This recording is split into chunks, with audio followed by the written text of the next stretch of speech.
I do still have to update the tags as usual because YouTube always be fucking that up. But I'm going to have chat like in my face this time. So I have no excuses for not seeing someone's messages. Yeah, it fucked up the thumbnail again, so I gotta fix that. Playlist, of course.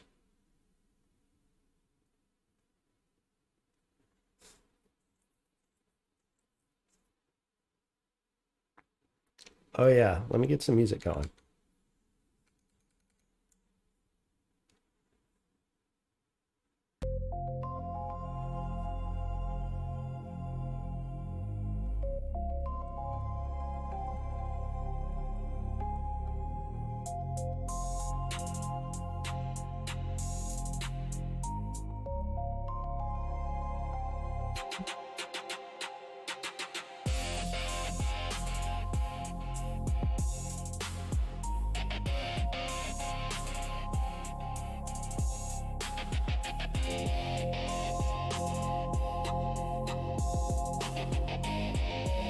Oh shit.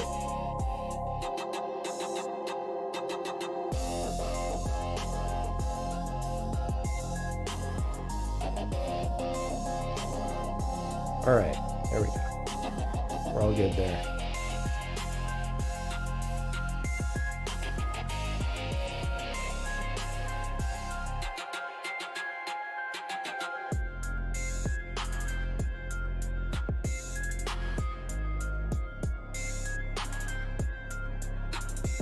My dog might need me.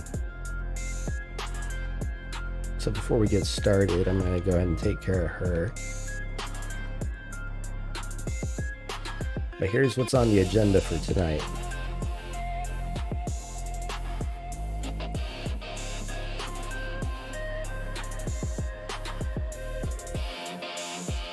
I'm doing some Aider. I'm going to have Aider grill my code.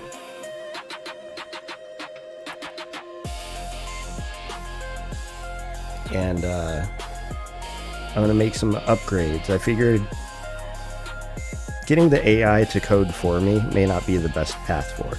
However, using the AI to do code analysis, now that's big brain.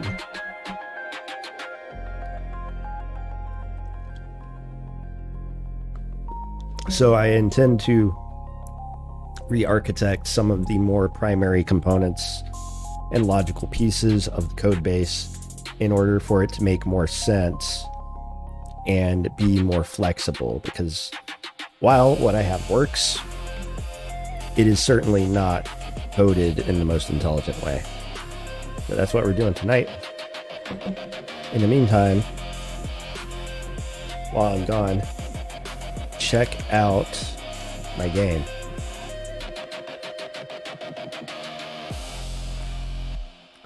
Over at evildojo.itch.io. We'll be getting started here shortly. But please consider giving $1 or more towards development. Everything goes towards the game.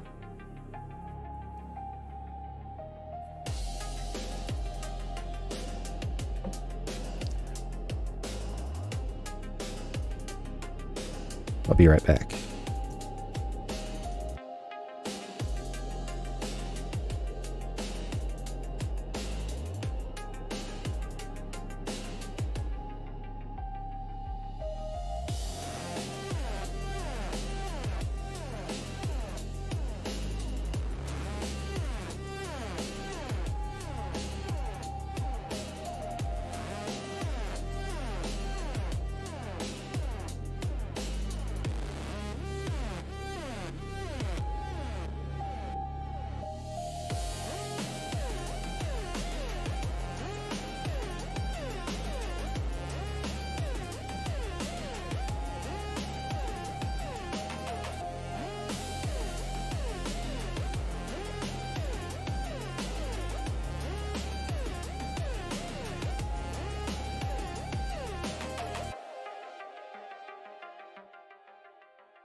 All right.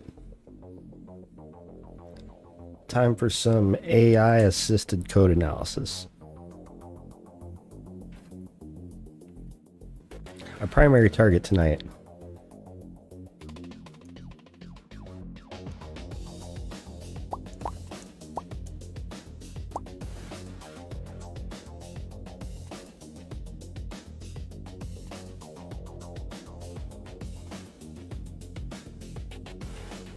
Trientity attack. I've tried kind of cleaning this file up a bit off stream and actually ran into some massive bugs in the process, so I had to roll back a few commits. But Ader actually threw out some good ideas, and I thought maybe I could share these insights and just kind of capture the process while I do so.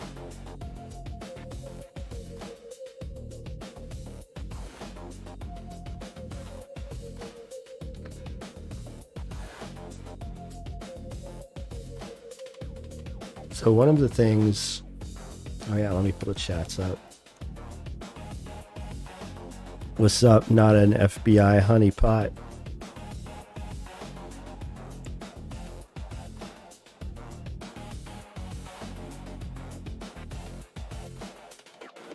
All right, here's what we do.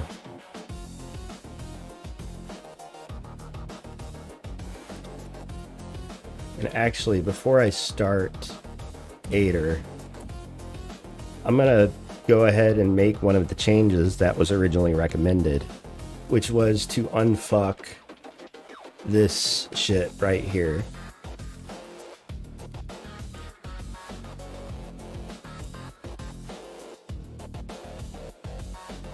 So this is kind of god awful, right? Like, I like ternary statements personally. I think they're fun. I think they're clean. I think they're elegant. But a lot of people are just like, no.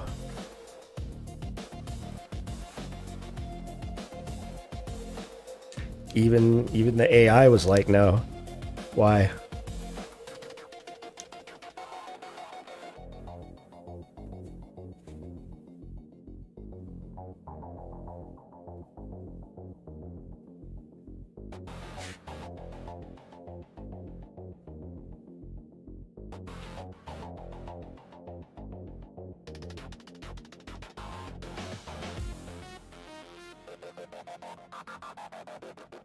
Okay, so let's get rolling here.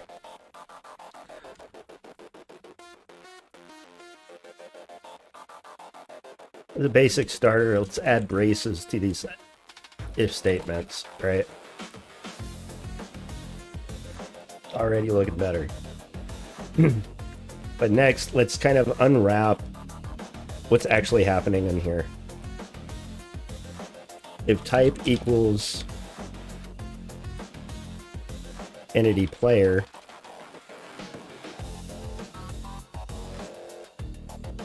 g.flag equals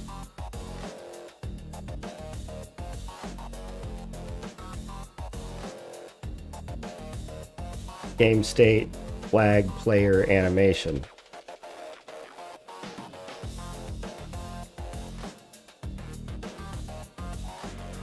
Else, if type entity NPC, then instead the flag gets set to NPC animation. Else it gets set to none, and realistically it should never actually get set to none, because that would be kind of like a undefined state with how my system works. Like, the system always alternates between player turn, player animation, NPC turn, NPC animation, back and forth just like that. So assuming nothing ever goes wrong, then this state will never actually get achieved. But I handle the case just in case. That's actually what this whole ternary statement does. But on the recommendation of the AI, I'm going to do that. But before doing any other changes, I want to make sure that this still works. Even though logically it still should, because of the bugs that I was experiencing earlier, I'm kind of paranoid. And I want to make sure that this doesn't like fuck, because I fucking hate wasting time re-implementing stuff over and over again. And I know that this whole section could be a lot better, which is why we're here right now. So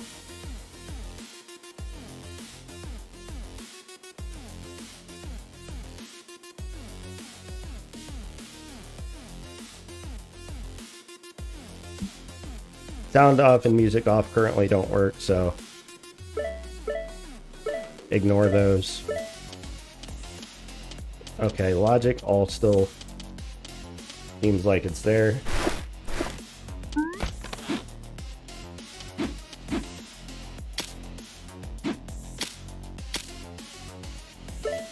There's also a bug with the double dyed message, so that at least still works. And I wanted to check that in before I actually ran the analysis. Got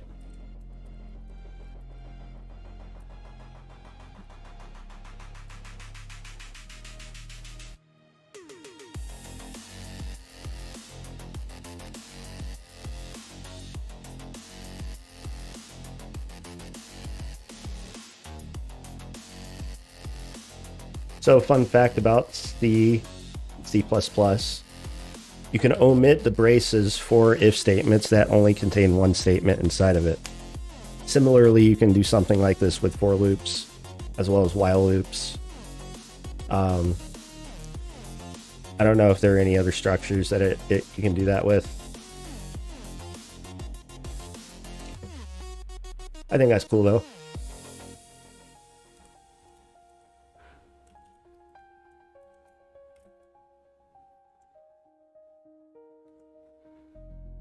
All right, so there's our cleaned up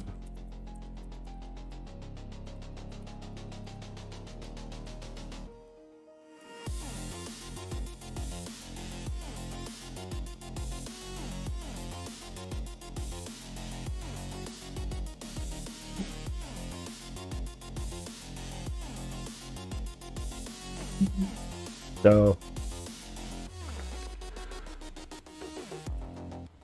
it's time to bust out the AI. Time to bust out the big guns. We're doing DeepSeek chat because I paid $25 and put it on my open router account 8 months ago. And I've still got $8 left. That's how, like, and I've used DeepSeek quite a bit during that period. It's been pretty impressive how productive you can be for so few pennies worth of it's like, it's so good. You could literally use it all day and like use less than 50 cents probably.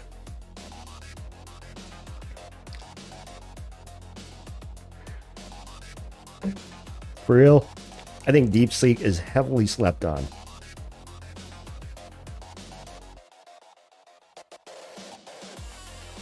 Not to mention, they kind of shook the game up by introducing all the open source like models and stuff. A lot of people followed suit. I remember prior to that, I think Llama got leaked, which is how we ended up getting Llama CPP and a lot of cool tools like that. It's crazy how fast things move in development and making just cool shit. Like, you come across the right idea and you have a prototype working very fast and a cat on your desk.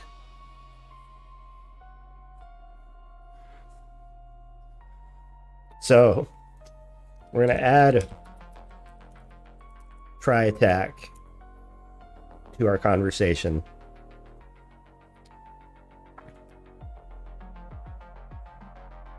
Buddy knocked a couple of my hard drives off the top of my tower. I gotta tape them down again.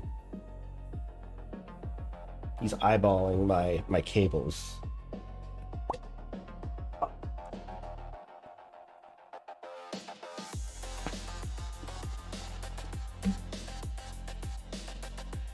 There we go.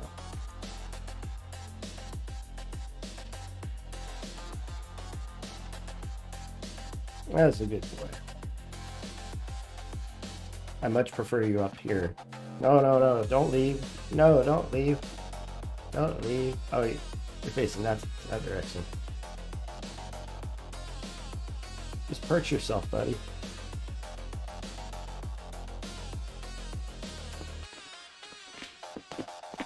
Man, no, don't claw my shit.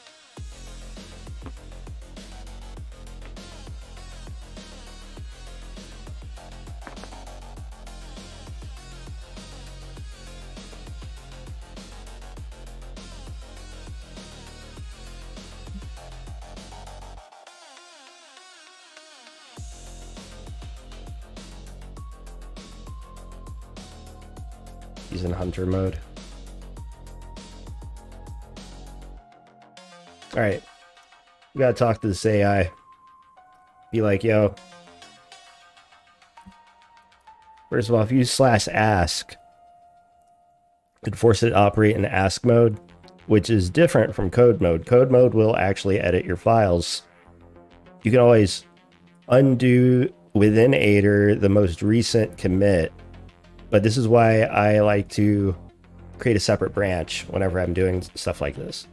Because worst case, you can throw the branch away and you've lost nothing, which is an actual mistake that real multi-million-dollar CTOs make in the real world today by fucking up their code base, by letting the AI go hog wild on it. Imagine the horror.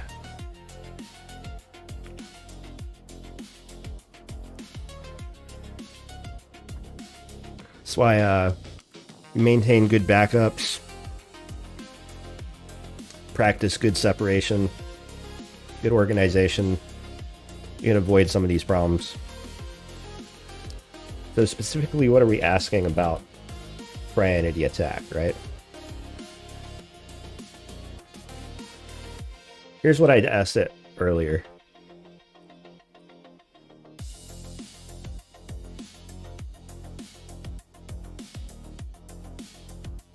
I'm preparing for major new features to my game. I need you to roast my game code. Let's start with the logic for handling entity attacks. Check this file and let me have it. Roast me.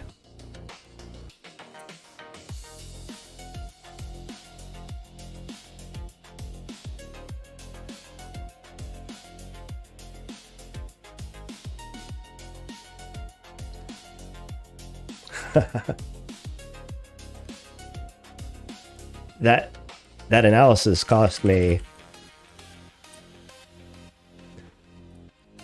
less than 1/5 of 1 penny.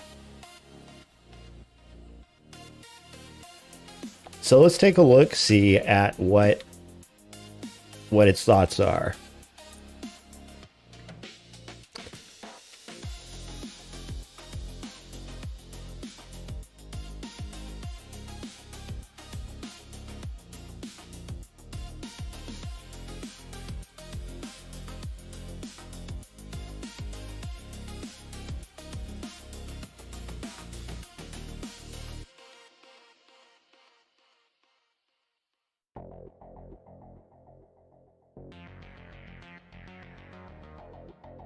No, okay. So let's push back on this criticism of set game state flag, right? Saying, why are you checking success and immediately checking type equals player again?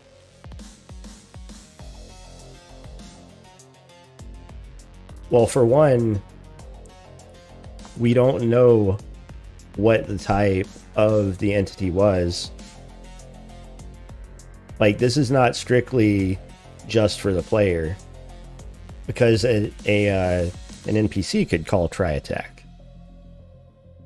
So we need to check to see the type in order to know which flag state to set next.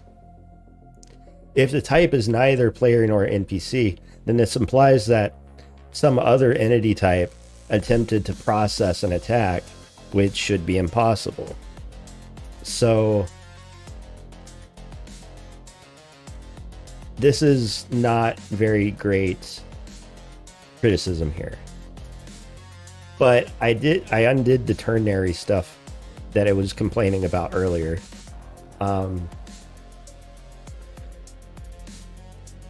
It's not like I'm trying to confuse myself, so I don't consider one a valid criticism.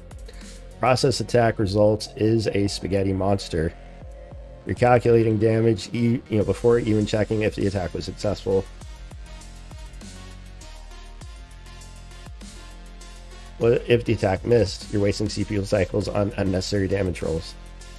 You're duplicating the XP and item drop logic at the end while you're handling entity NPC twice. You forget you already wrote it. Durability check is buried deep in the middle of this function. The weapon breaks your movement from inventory and equipping it, but you're not checking if the attacker even has a weapon equipped in the first place. What if equipped weapon is entity invalid? You're just wasting time. The add message history calls are everywhere, but you're not checking if the target is dead before announcing the damage. What if the target was already dead? You're just spamming the message log with useless info. These are kind of interesting, because process results is kind of a nightmare function right now.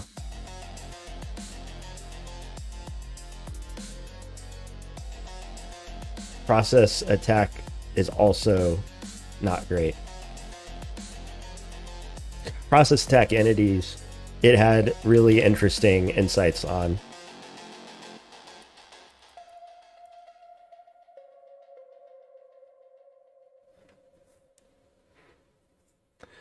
This function is a glorified for loop. When bother wrapping it in a function, you're just calling process attack entity in a loop and returning true. If any attack succeeded, it's like you're trying to make your code look fancy but forgot to add any logic. This is the cherry on top of this disaster sundae. You're calculating direction after you've already fetched a tile. Why calculate it first and use it to fetch a tile?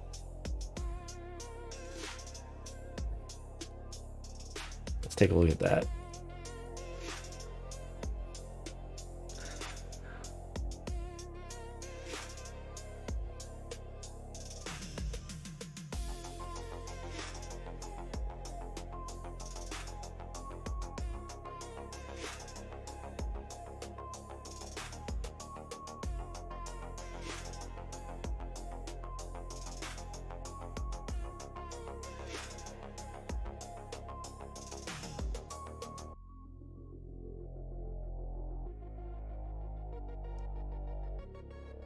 Because we're given a target X and a target Y, we use that to grab the tile because it's a direct accessor. We have to calculate a direction to set the attacking entity in when it calls try attack to begin with. Chances are it's already facing it in that direction, but this is just a hard set to make sure that you are indeed facing that direction. Playing sound effects based on weapon type or united, checking if the attacker has a weapon equipped. But I handle that if equipped weapon is entity ID. I actually handle that case if the weapon type is none because we returned an invalid or something, then this is going to play a default attack sword sound effect. The event heard check is redundant. You're already checking for it in process attack entity. Why check again here?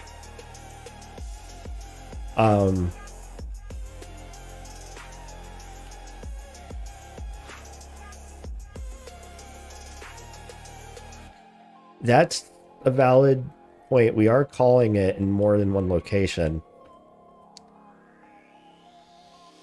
So it would make sense for us to find a way to pull those together.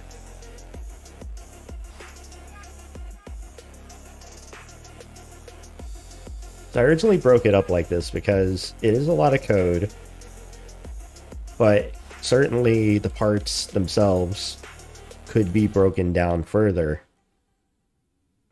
And we could certainly be passing values around into locations more accurately and kind of unify how we're handling things, right?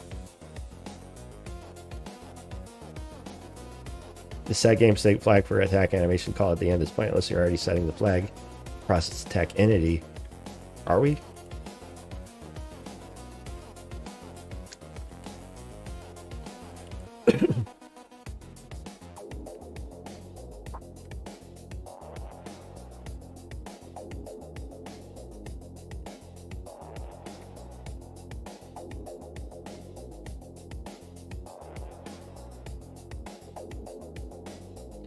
No, we're not actually.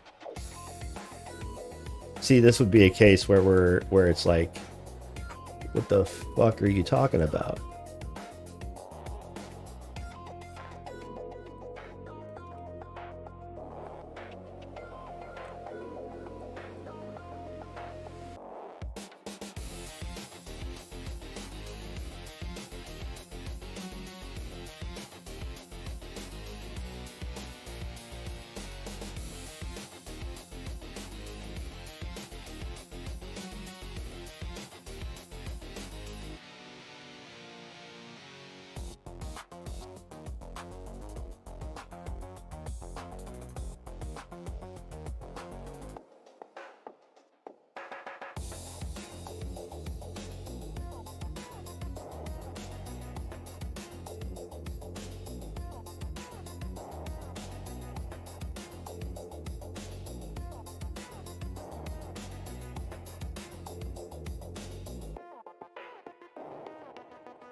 Two.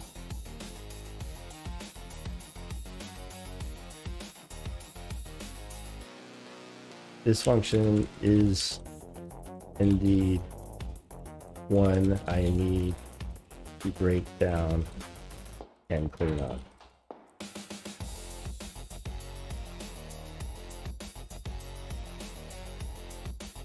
Three.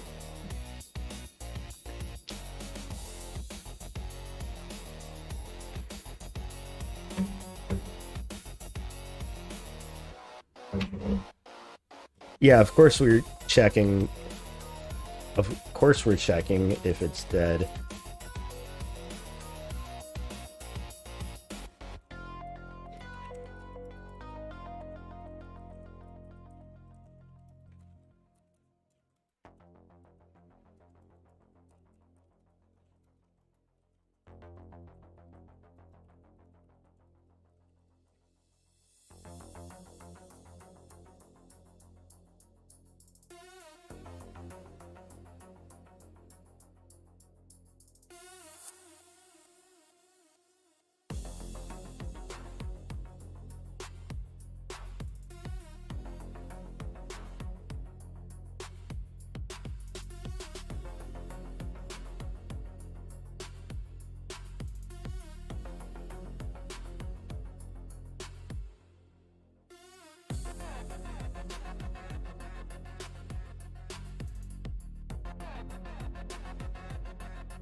Okay. He's not, the AI is not wrong about this. I could be handling the flag set more appropriately. So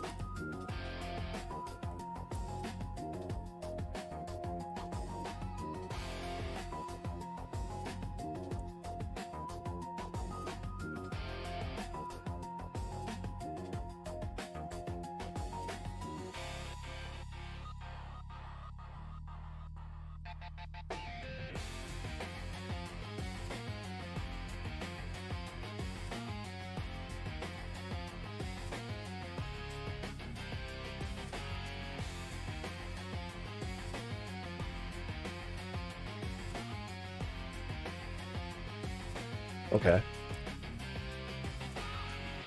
That was a little bit cleaner.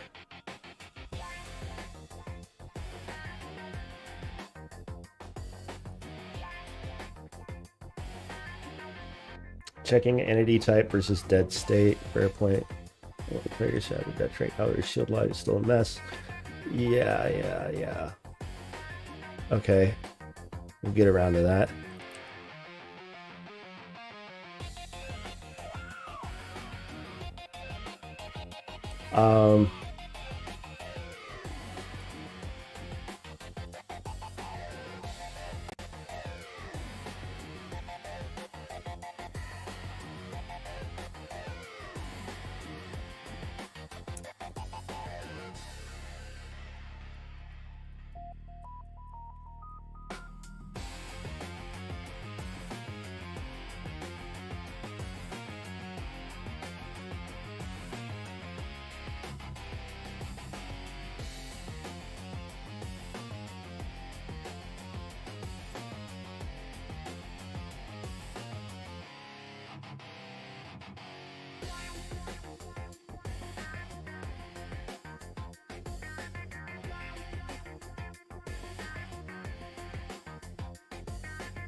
Okay.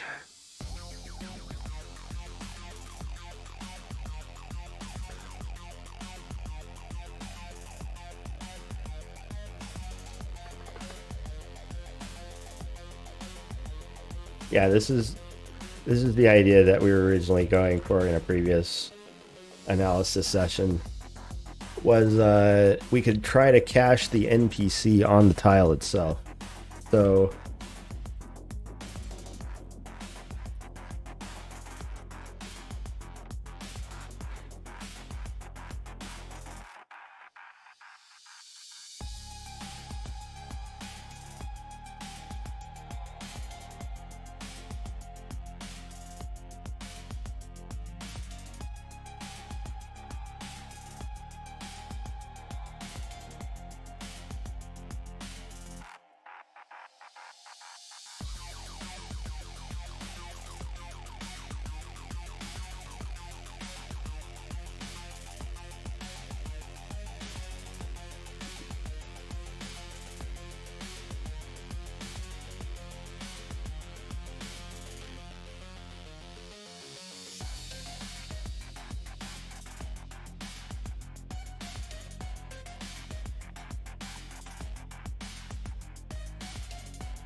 But there is a problem with this whole idea, right?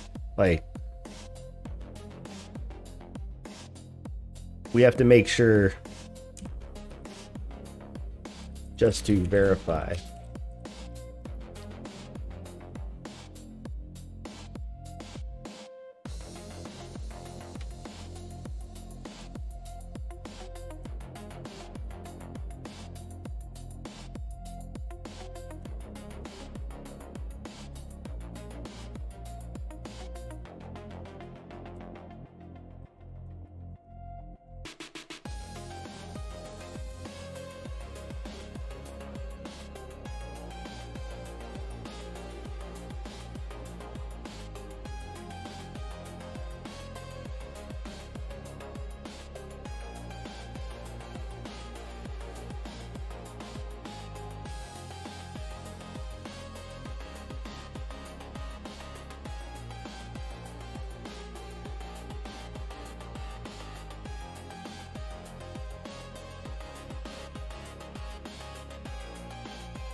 hey,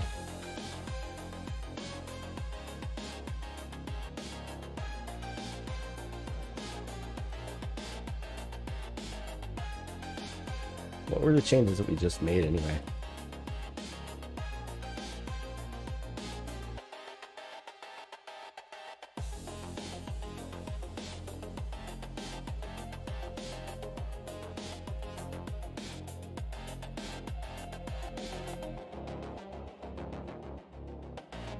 So we want to make sure that we properly update the dirty entities variable, right?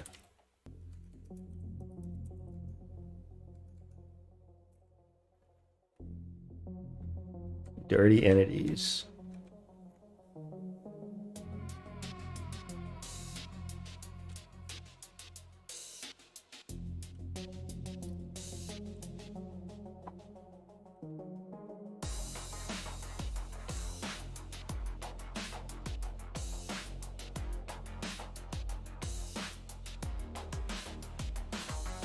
Whenever an entity is added or removed from a tile via like tile add, we have to set dirty entities to true.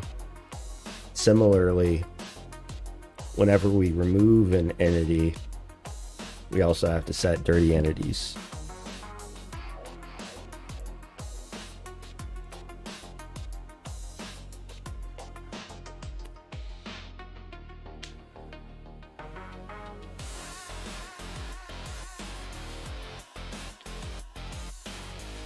We could just hard set.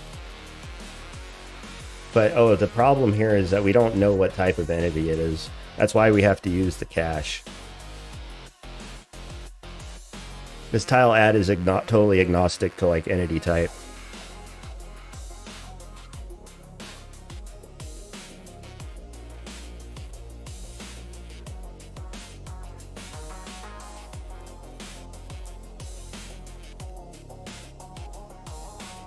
If an entity state changes, such as dies or revives, dirty entities should be marked dirty.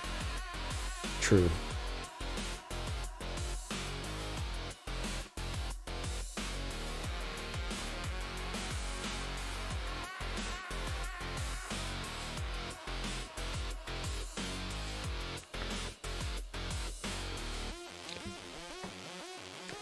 Okay, so in the attack logic,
you need to have access to the tile that the NPC dies on.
My baby's about to jump off the bed.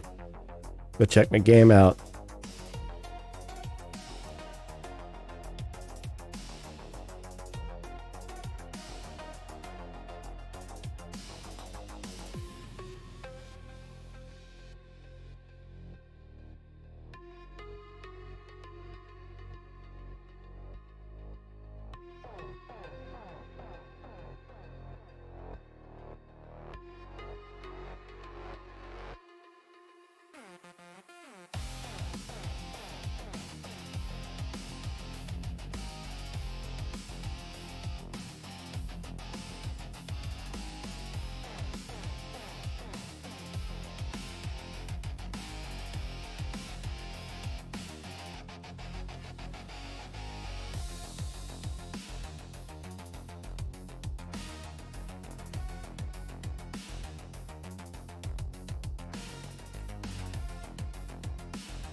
Oh, there we go. Okay. It was because I was muted. Damn.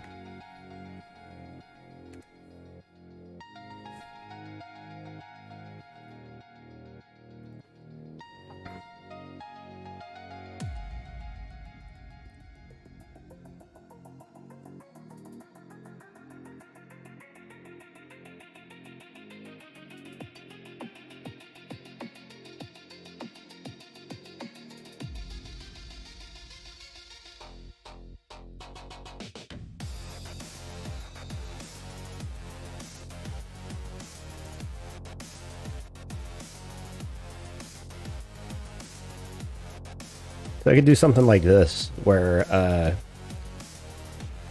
we recompute target tile.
So this would at least make sure that we recompute the entity cache whenever we mark the target as dead.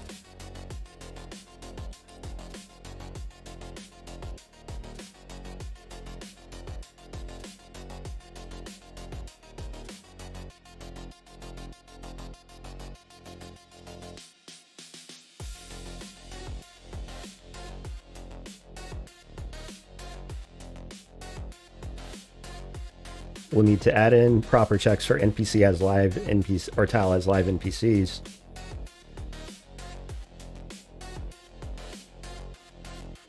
And if you bypass tile as live NPCs and directly check cached live NPCs, you risk using outdated data. Right.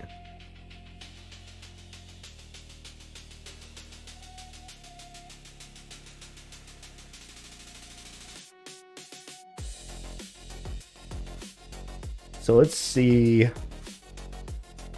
what we would want to do to kind of clean this up a bit, or to extend it.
We're not using this anywhere yet, but this is a good start.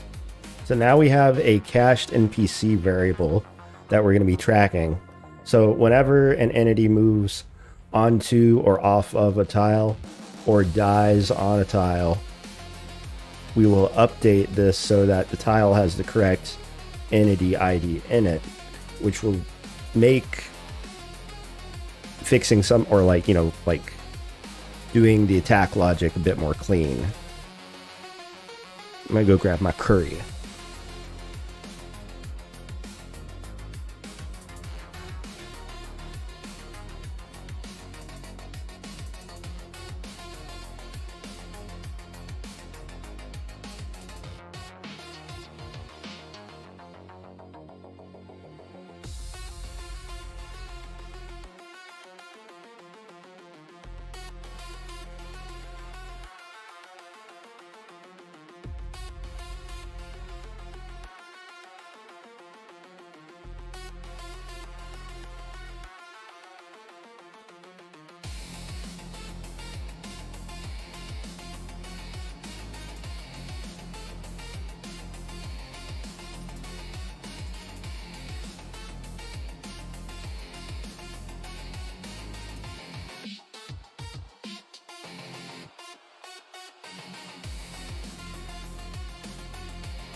flip-flop time.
NPC checks.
Oh.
No, we don't actually want to recompute the whole cache.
Okay, so I think I handled that.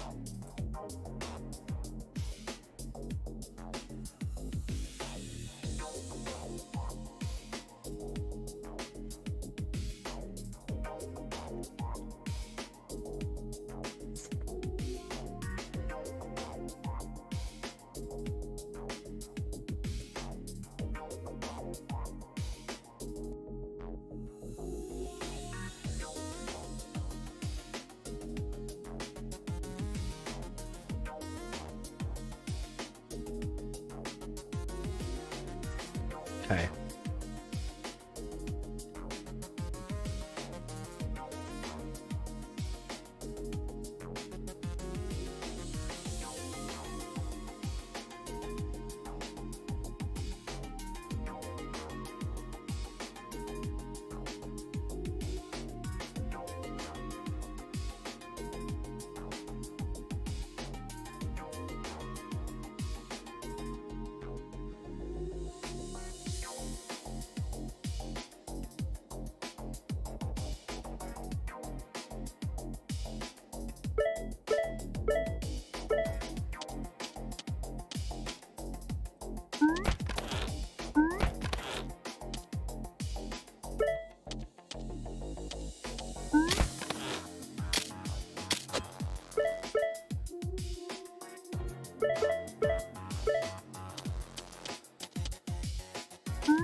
Everything still seems to be working.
My dog is really pissed off at me for eating in front of her. But that's okay, I'm gonna give her some snacks.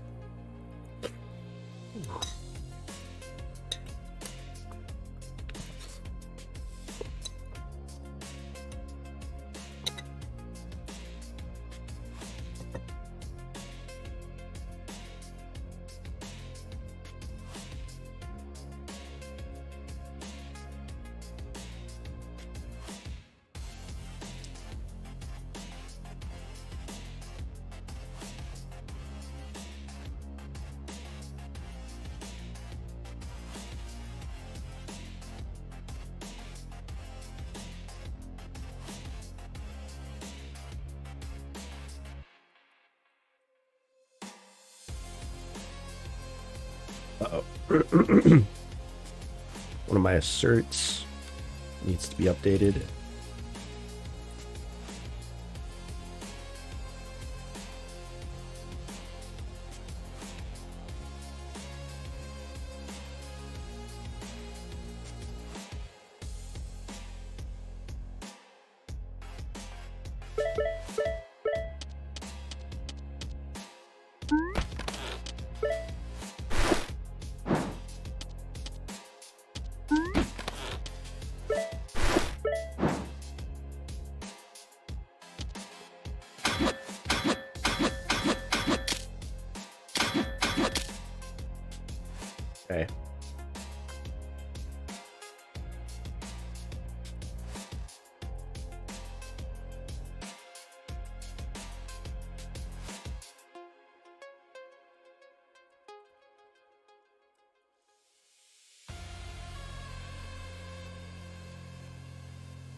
Grace, you're being very good right now.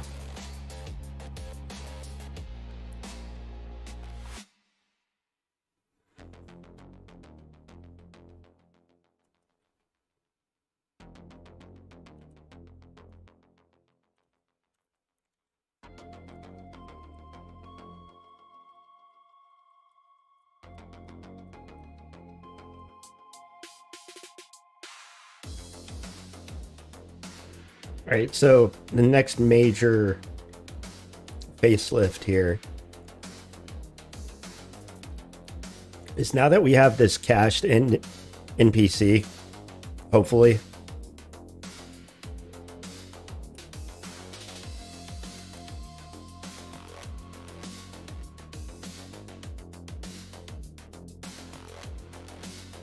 we should be able to utilize that in our loop, or rather to eliminate the loop. Because like I said earlier, realistically, there should only ever be one NPC on a tile at any given time. One living NPC, right?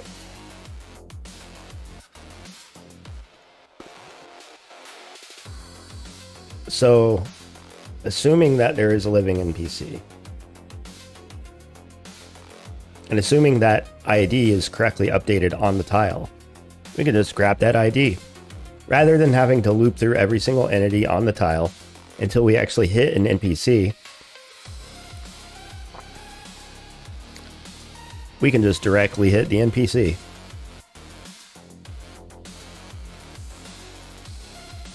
All right, y'all. You ready for snacks? How about you? You ready for snacks?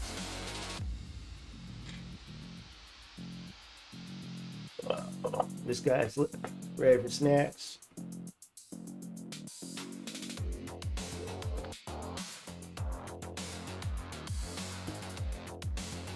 And this girl's ready for snacks as well.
Y'all go check out my game.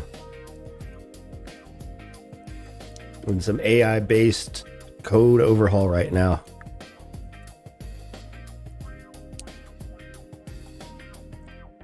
What's happening, everyone? I hope y'all having a good Saturday night. Check it. You can go play the game now for free over at evildojo.itch.io.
All right. This switch over should hopefully be very straightforward.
Okay.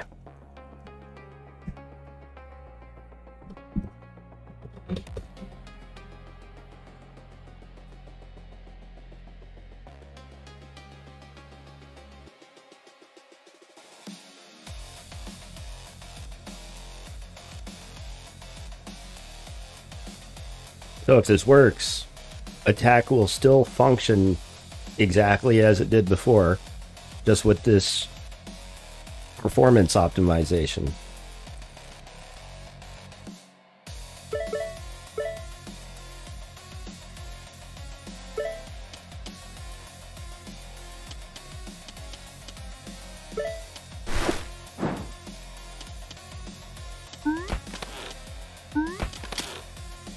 Okay, well, we got hit, so that's a good sign.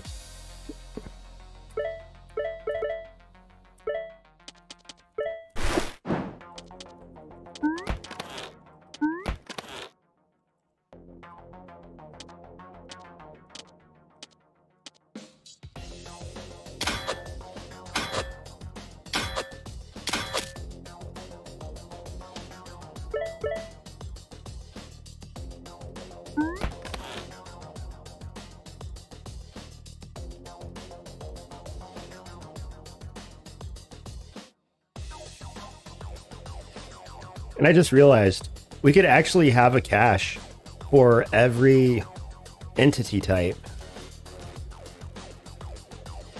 This may or may not be useful, right? Like if you need to know how many items are on a tile right away, like during like trying to pick stuff up, rather than having to loop through entities that might be on a tile. We just reference it that way too, but then we also have to handle dirtying the tile cache every time we put an item on a tile or anytime we pick up an item from a tile.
All right, so where do I leave off?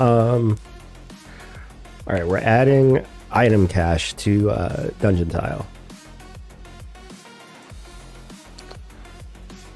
So in any places where we're actually, like, for instance, creating an item, such as like potion,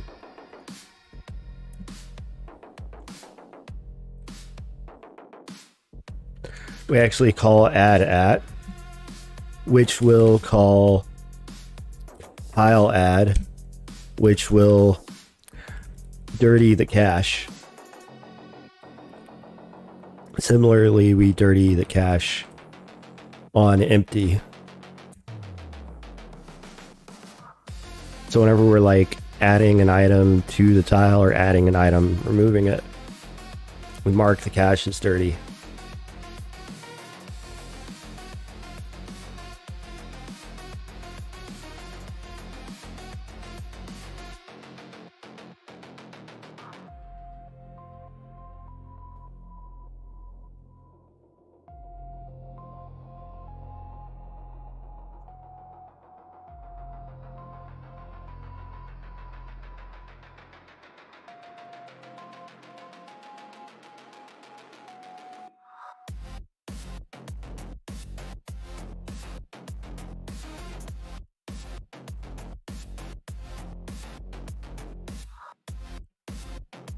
And so whenever we go to access it, we're going to need something similar to tile has live NPCs.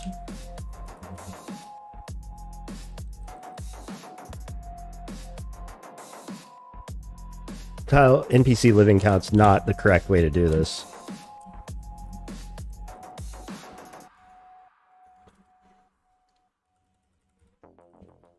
But this is the correct way to do it.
My girl's getting ready for bed. She's making the sheets.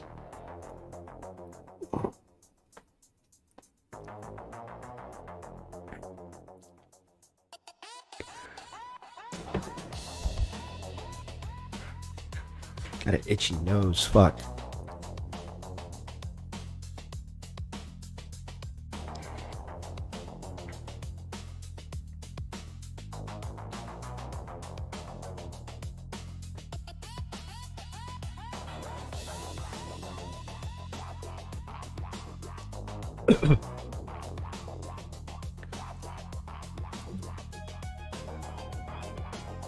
Okay.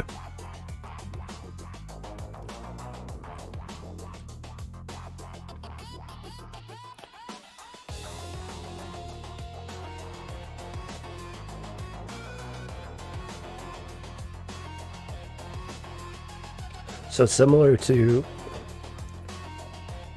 whenever we add anything to a tile or remove it from a tile, we mark the tile as dirty. Then whenever we go to do something, like for instance pick up an item on a tile, right?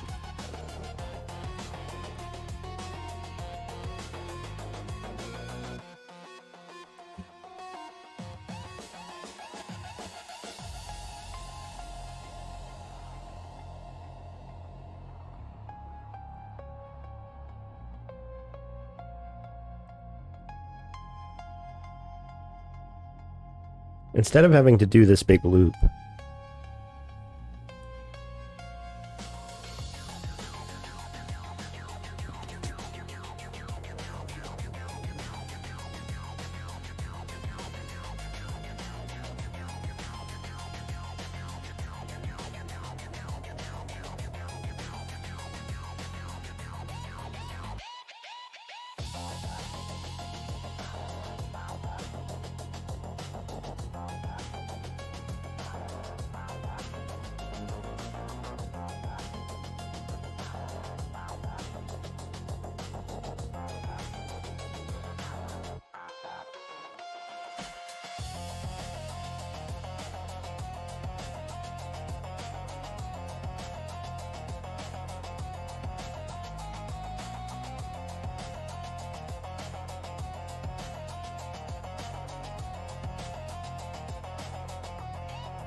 Okay, so tile remove here, whenever we go to pick up an item, already marks the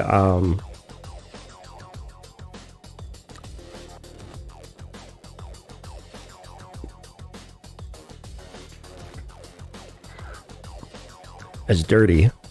However, if we use our new tile get item, we should be able to eliminate this loop.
All right, so another way we could look at this, instead of if item ID is exactly equal to that, we could actually do it the opposite way. That way, everything down here can move up into here.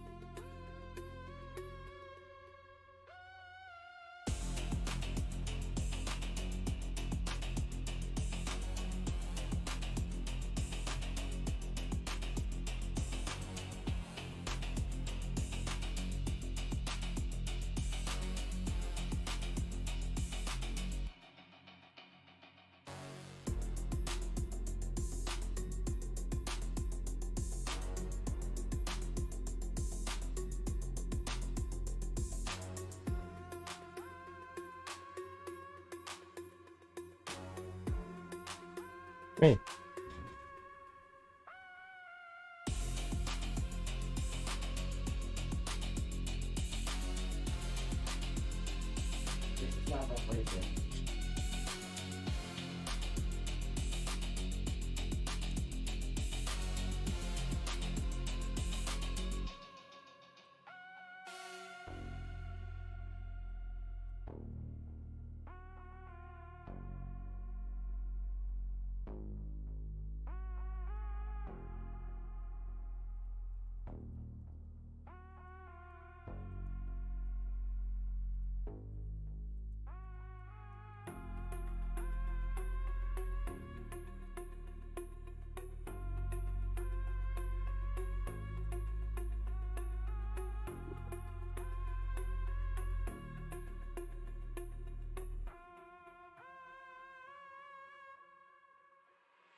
Yeah, she is one grumpy puppy right now.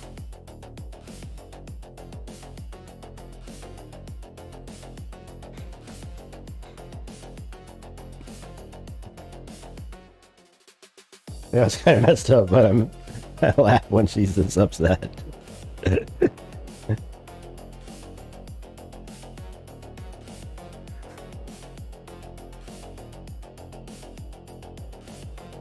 She might have to go do some more business. Sometimes around this time of night, she has to go rather frequently. Alright, so when we get back, we're going to try this. So I think my assumptions are correct here. Whenever we go to pick up an item, we have to do this. And then whenever we go to drop an item, I don't think we'll have to check for this. Because there's nothing else otherwise that like interacts with items on a tile.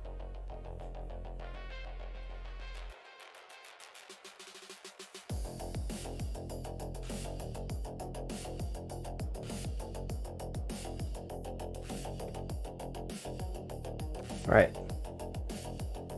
Y'all know what to do. Go check this fucking game out.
Uh-oh.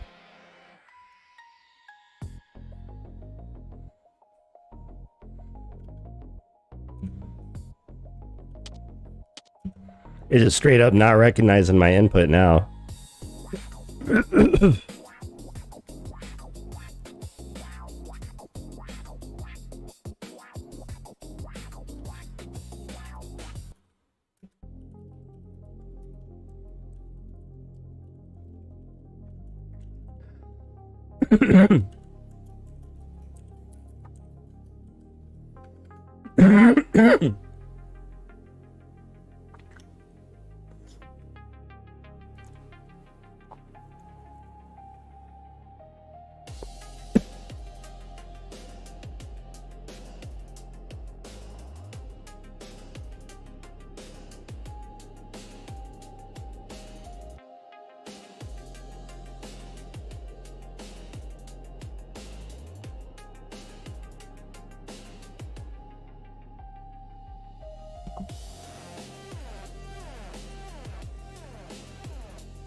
Hmm.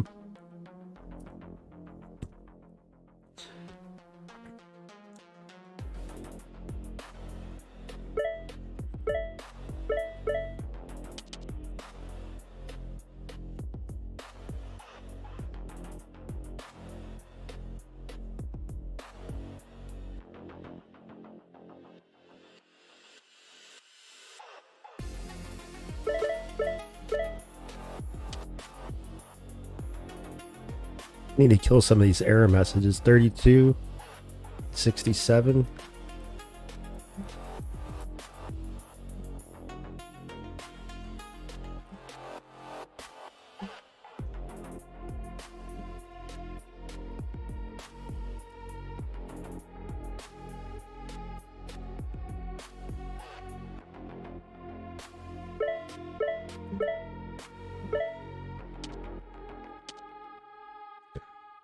$73 and $78.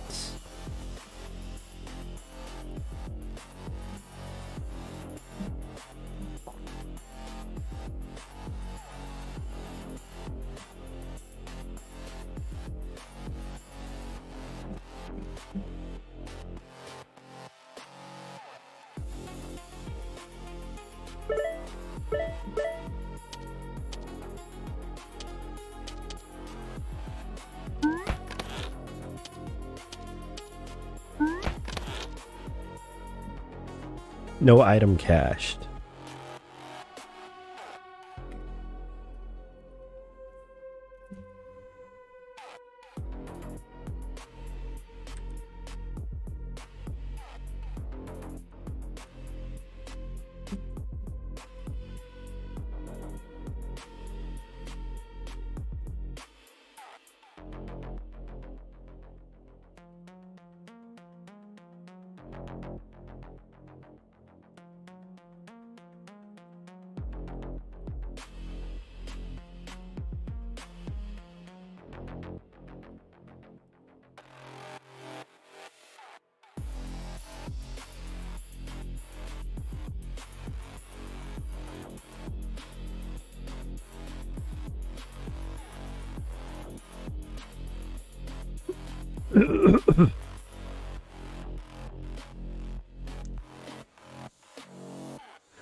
Oh.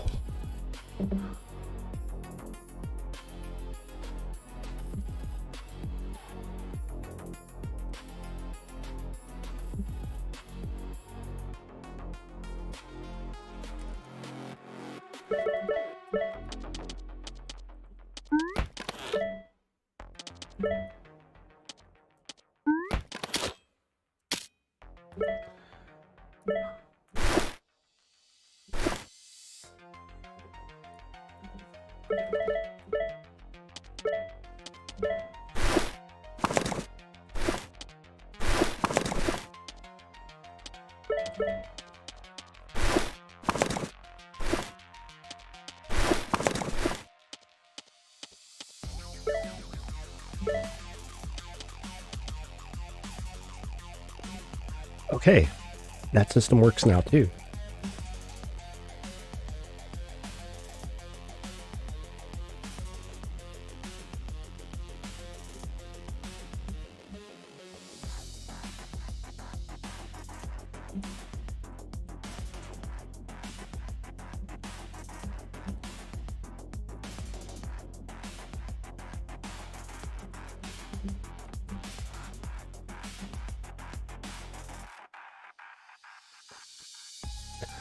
What else do we want?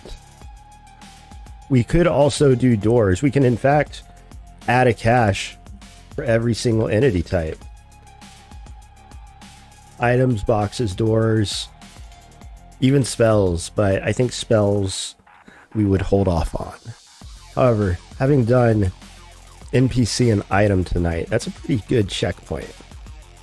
We actually implemented an idea that was originally introduced to us by DeepSeek in the first place. It was actually DeepSeek that came up with the idea of the original NPC cache a while back.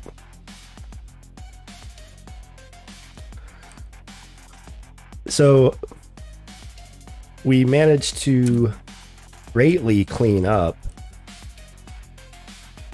process attack entities. In fact, we can just return that now.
Yo, what's good, Dulce?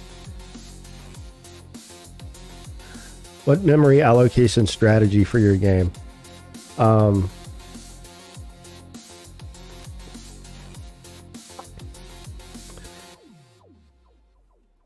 As dynamic as possible. No memory arenas, nothing hyper complicated.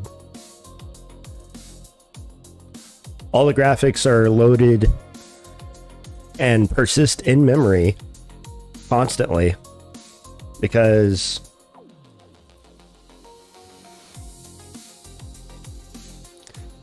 our image directory only takes 2.6 megabytes. Similarly,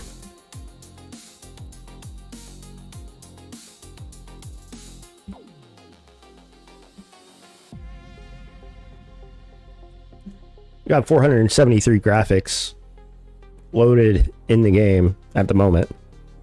If I could have that many graphics and maintain such a small memory footprint, that's fucking great.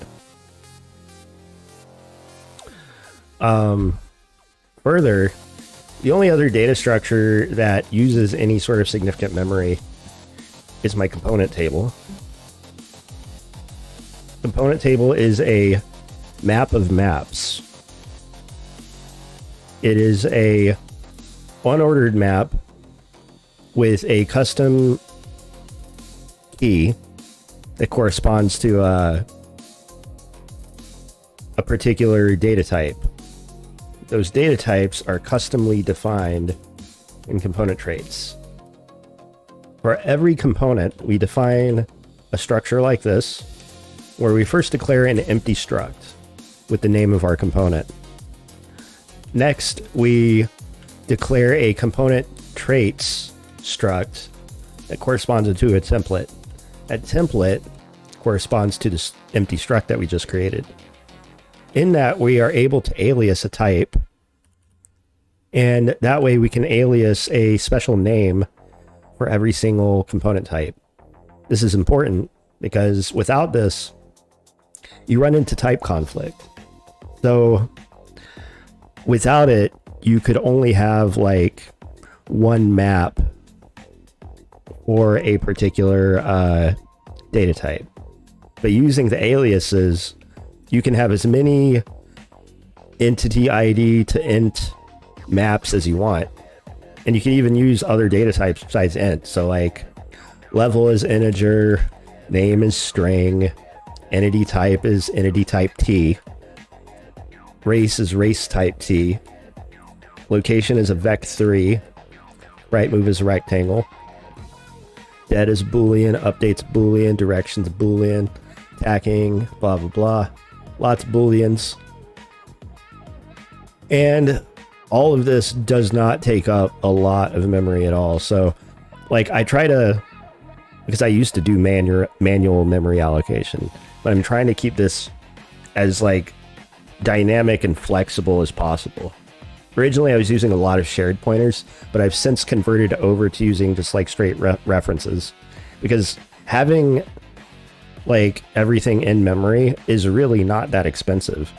We're talking probably a memory footprint of like under 100 megabytes. Realistically, not using a lot of memory to a point where we don't really need to do any sort of complicated memory allocation strategy. We want to avoid that kind of thing, in fact.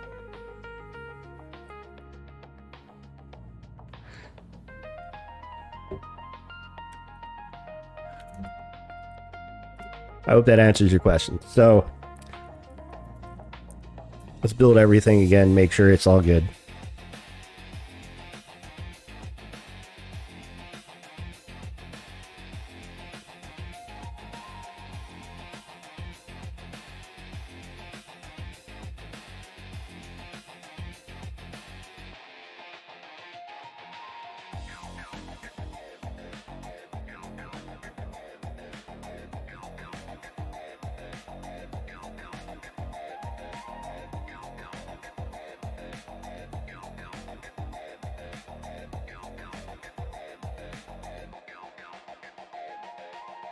So where do we all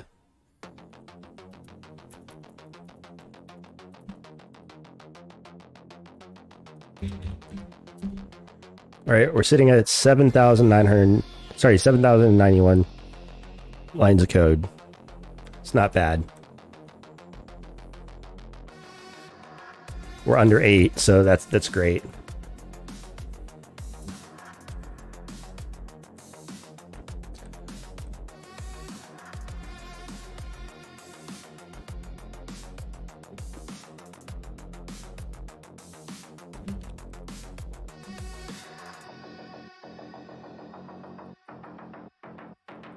So we could actually revisit having Aider analyze this again now that we've updated process attack entities. And even then, we could even go a step further with this.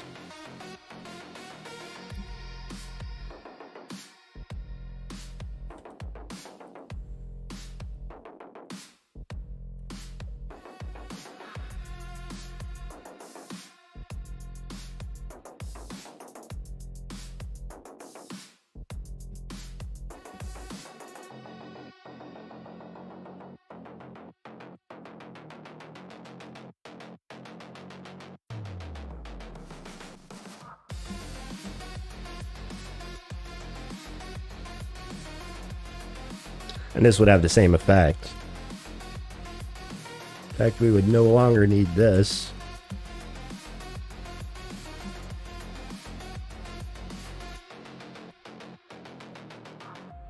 Grace, you've been talking for a while now. Like almost the whole time I've been on. And I know as soon... Hey, ah!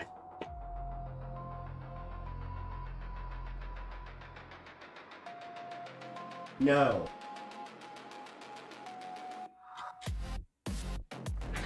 The cat just tried to bite my dog. I know, I'm sorry, Grace.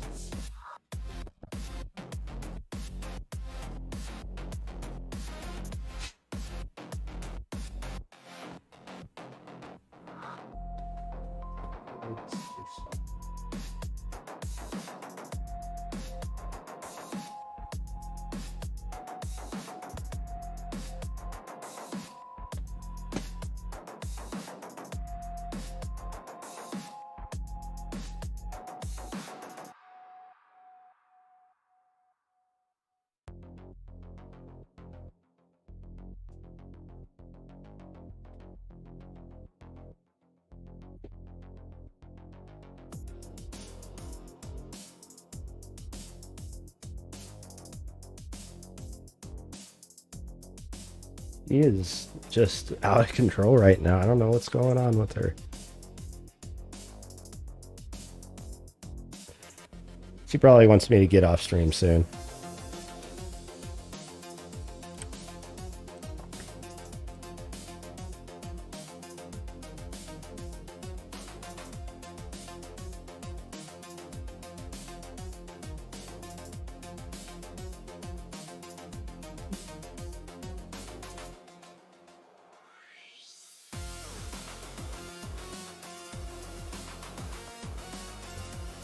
Let's do one more grilling session.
Wow.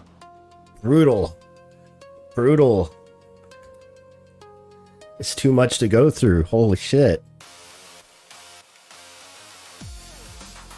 See, I like this instead of like letting the code, like letting it write code and me having to deal with like getting mad about it when it gets stuff wrong. I can actually go through a list of issues one by one and deal with them as I go. I'm aware of the redundant XP handling, so we're going to skip that one.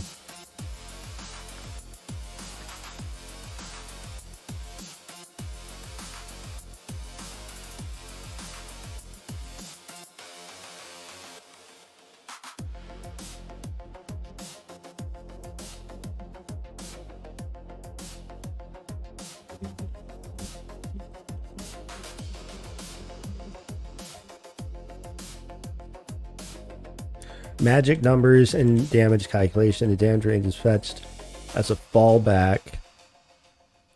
The 0 and the Z field is meaningless and confusing.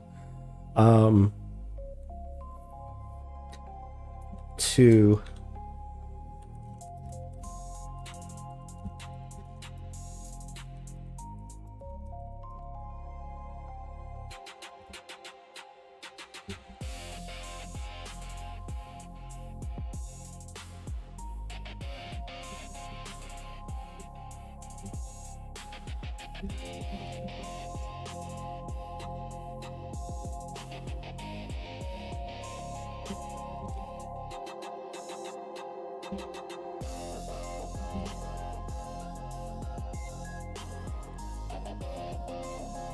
Shield logic is overcomplicated. Yes.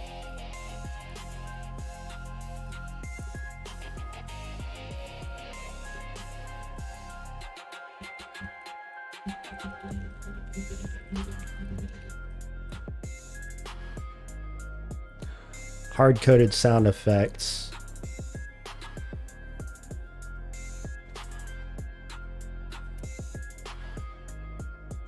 This is a great suggestion. I will consider how to implement.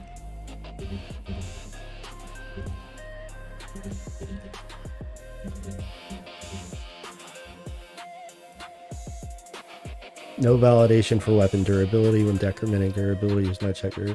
Consider that the weapon exists. Undefined behavior if equipped in 5.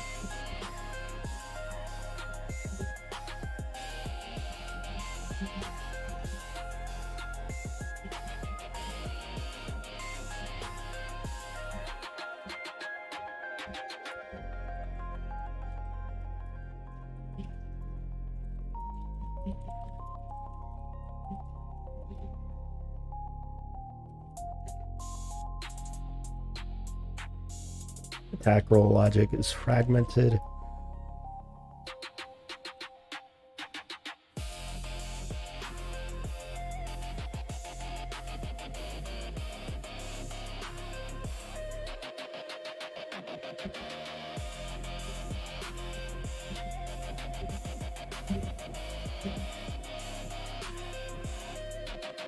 No feedback for invalid attacks.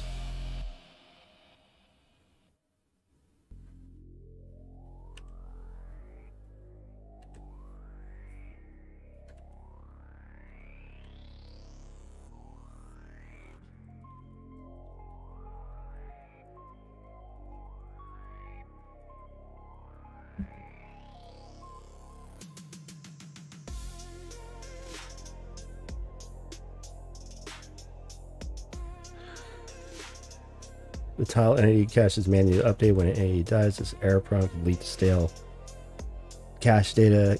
Automate cache updates by wrapping entity state changes in a function. That also marks the tile as dirty.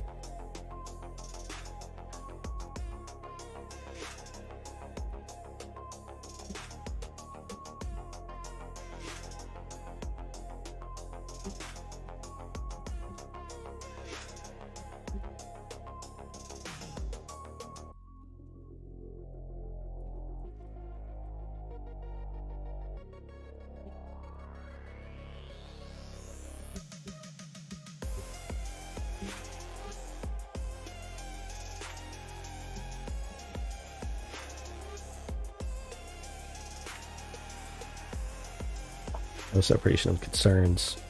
The tri-entity attack function handles everything from sound effects to XP awards. Violates the single responsibility principle, makes code harder to test and maintain. Break the function is smaller focused functions such as handle attack sound, handle XP reward, handle item drops. This is a great suggestion, and I will get onto. No unit tests. This is not the place for unit tests, although they are coming in the near future.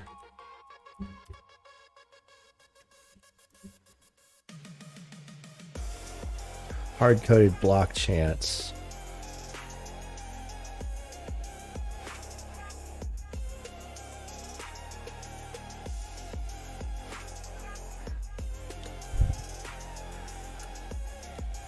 I will investigate issues with handling blocking. No graceful handling of miscellaneous components, such as always existing behaviors undefined. I will verify that we properly handle cases where components might be missing.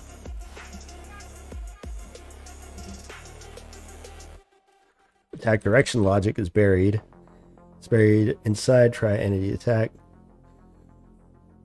Or to reuse or modify.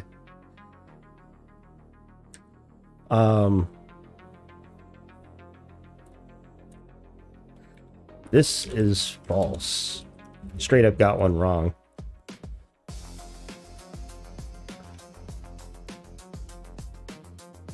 Is not buried in try entity attack at all.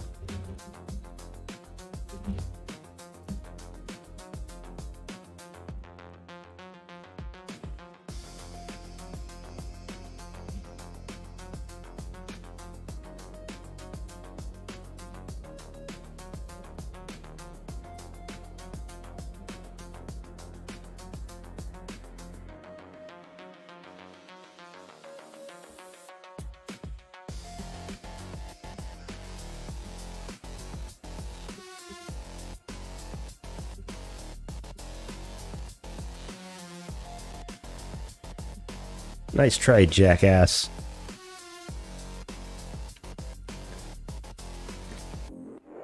Alright. Last note. Last two notes. 14. No feedback for broken weapons. When a weapon breaks, the player only hears the sound effect. There's no visual or text feedback. This is a good point.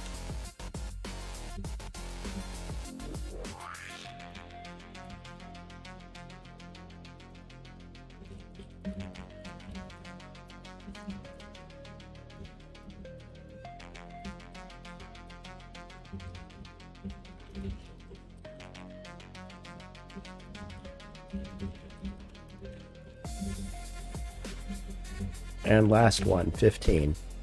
Attack animation logic is confusing.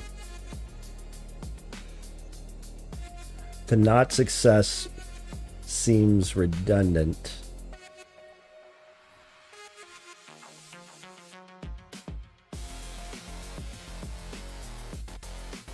You have mentioned this once before.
Our damage calculations, so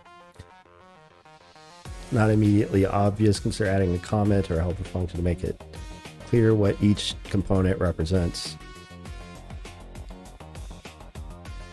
Define a struct-like damage range for better readability.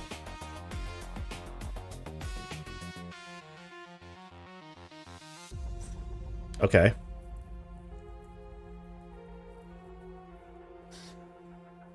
It's not a bad idea.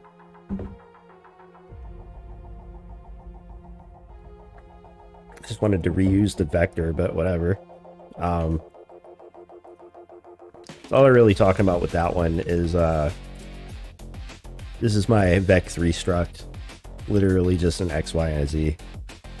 And I thought the damage range could be represented this way very easily. Not only can this represent like position in the dungeon, it also represents a dice roll. Shield handling. Clarification.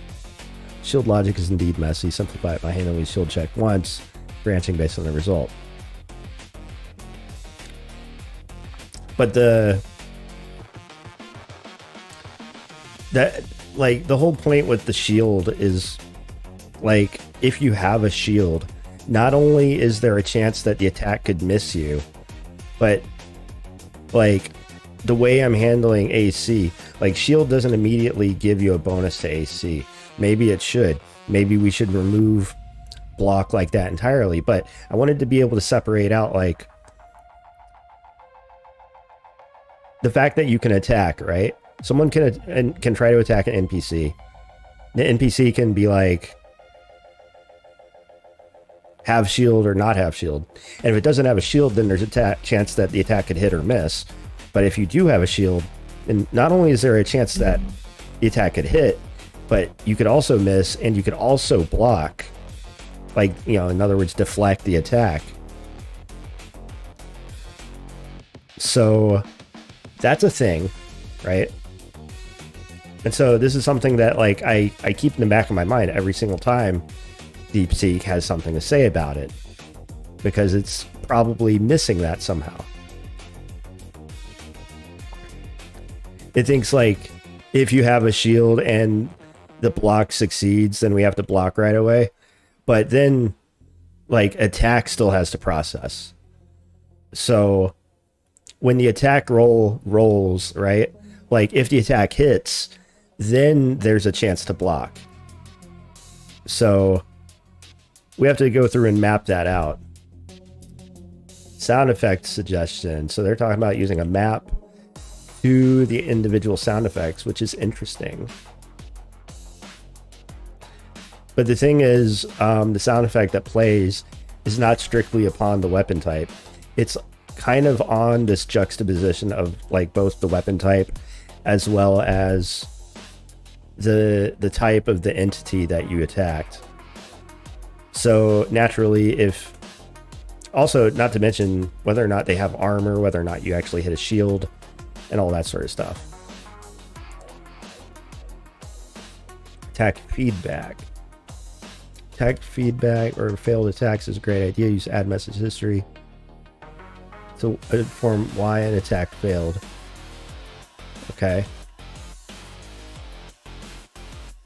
Set entity dead could simultaneously handle mark type. So, I mean, we'd have to do it a little bit differently, but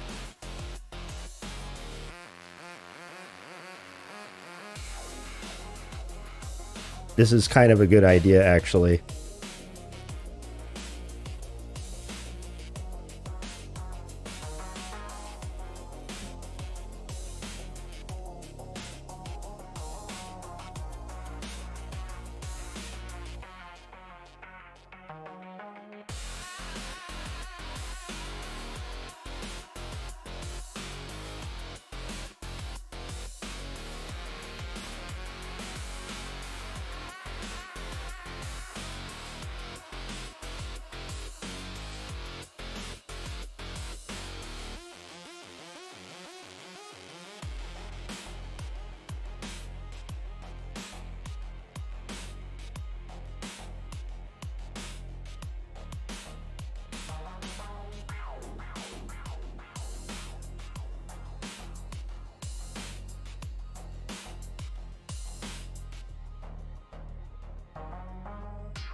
So instead of doing this here,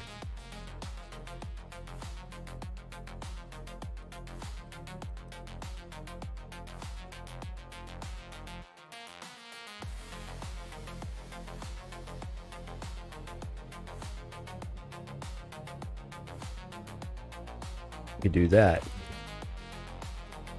So that's easy enough, right? Separation of concerns. Breaking tri-entity attack and smaller function, great idea, obviously. Attack direction, my bad on the get dir from XY. Ignore that.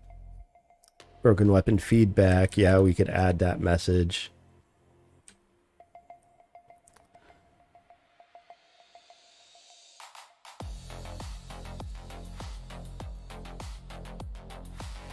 See, this is where I'm just like kind of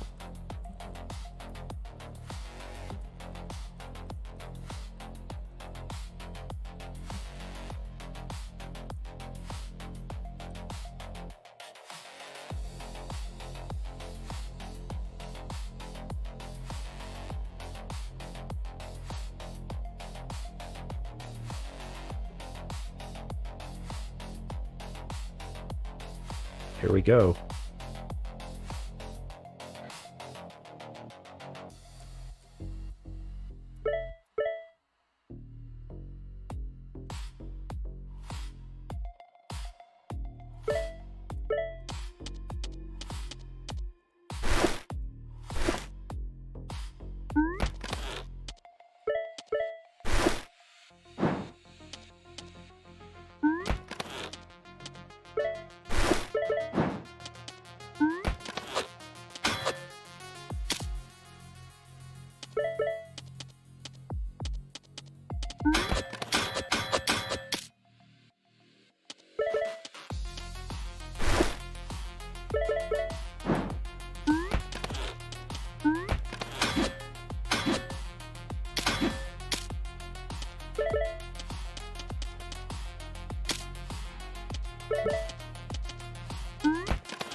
Uh-oh.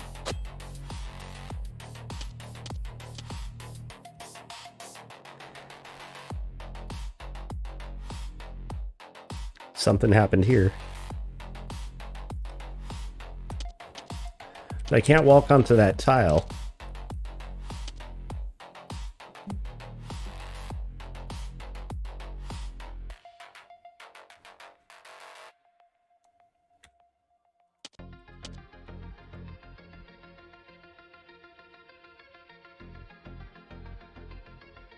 So we could use some form of feedback for the player and try entity move.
Oh, hey, it worked that time. Why the fuck didn't it work the previous time?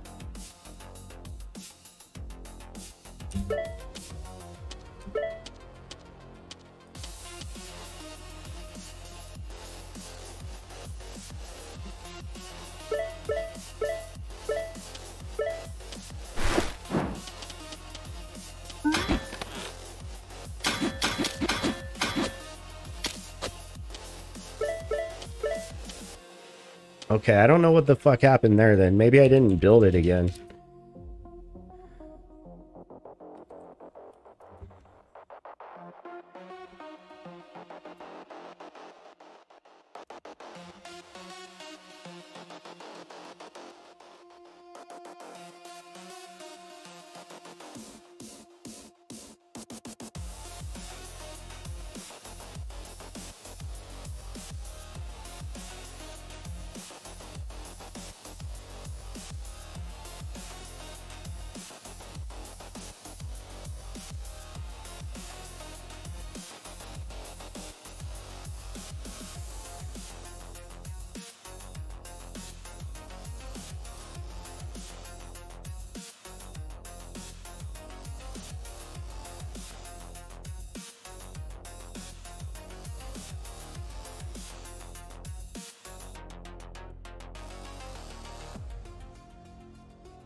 All right, well, this has been a productive session. I want to thank everyone for joining tonight. It's almost 10:30, so it's probably about time to wrap it up here.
Alright, all that seems to be working still.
Alright, now to get everything that we have up at the moment.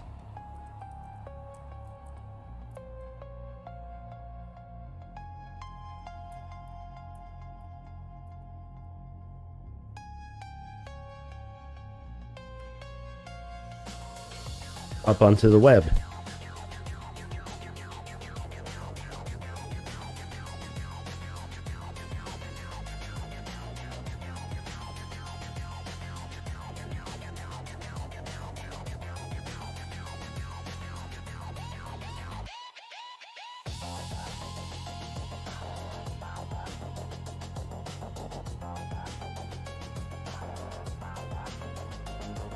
Alright, and we're all ready to work again next time we sit down to the machine. I want to thank everyone for joining tonight. It's always a pleasure to serve up some code to the Evil Dojo family. Until next time, friends, I hope everyone has a great night. We'll be doing a lot more of this soon. We gotta get this thing cleaned up so that we can start building out new things, you know what I'm saying? So, it's been fun. We gotta clean up all these action functions. Make sure that this whole system works nice and tight. You know what I'm saying? Peace.